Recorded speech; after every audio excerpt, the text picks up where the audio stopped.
Good morning, Britain. It is just gone 6 o'clock. Welcome to the programme.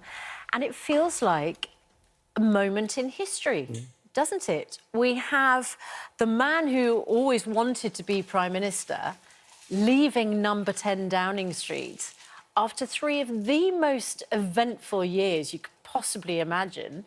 And we have another female Prime Minister, the third Conservative Tory Prime Minister entering number 10 Downing Street.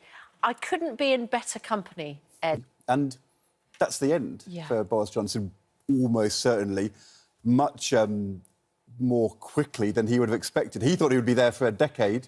It's been rather a short time for him to be Prime Minister. Absolutely, and we will bring you live his speech at 7:30, so in an hour and a half. He's going to be leaving Downing Street, of course, for the last time as Prime Minister. He's expected to make that short farewell speech on the steps of number 10. He'll then head to Balmoral, of course, for an audience with Her Majesty the Queen.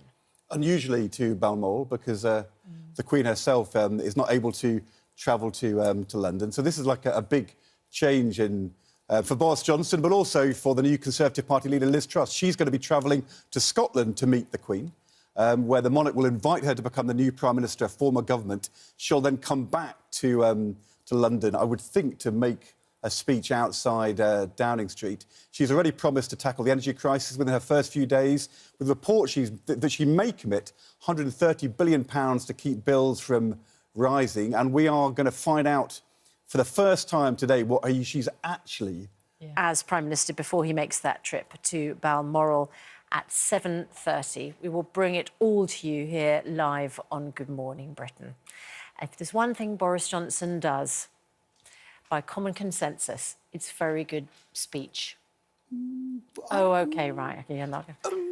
I think, look, he is definitely a student of great... The woke stuff that the Labour Party is accused of, they've never had a female leader. And never had, obviously, a female Prime Minister. No. And in that time, the Conservatives have had three. Well, they will today, once Liz Truss has been to see the Queen in Balmoral, have three. Yeah. Not quite there yet. Not quite there yet. OK. 24, right. 21. I've just got to...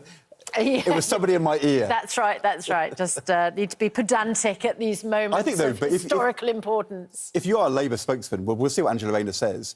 Of course she's loyal to Keir Starmer. Of course he's the leader. Of course he's going to have his go. Really bad. Let's have a look at the weather, because, Laura, last night it was really bad. Was? Another night of thunderstorms. Because Labour say they would put a tax on the massive, eye-watering profits they're currently making, partly because there's a war on, which seems extraordinary. We are all about to face this 80% rise in the cost of energy. And for too many people, that is going to mean a choice this winter between heating and eating, which effectively means some people face not eating in order just to keep the light and the heats on. Kevin, Labour say they'd do a windfall tax on profits. But for the members, might she now change Parliament? No, knowingly Parliament? It has 7 members. 4 of them are Conservative.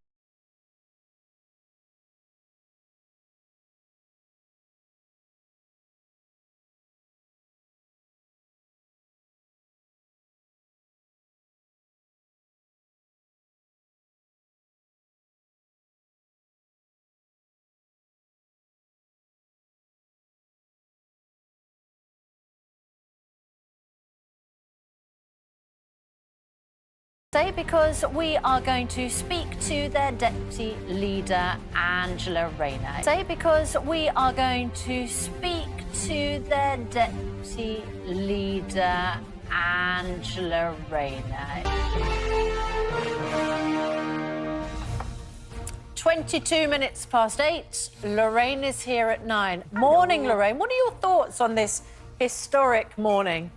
Well, do you remember in the House of Commons he said "Hasta la vista," which was so statesmanlike, wasn't it? That looked to me like "I'll be back." Don't you think? It didn't sound like somebody that was toddling off. It really didn't. It sounded like somebody was just sort of waiting. So I think if I was Liz Truss, it was like, you know, what Ed was saying. I'd be looking, you know, I'd be watching over my back maybe just to see what was coming, and all the kind of, I don't know, all the. Yeah. Lorraine, thank you very much indeed. Let's just cross over to RAF Norfolk, because the end of the crisis that he was brought in to manage has often been cited as an example of outstanding leadership, service to the greater good, civic virtue, humility and modesty. And she will enter number 10 Downing Street this evening. Boris Johnson and Carrie, meanwhile, on their way out, and Boris Johnson goes to meet Her Majesty the Queen at Balmoral very shortly. And they're not going on the same plane for diplomatic reasons. An unscrupulous leader who'll do what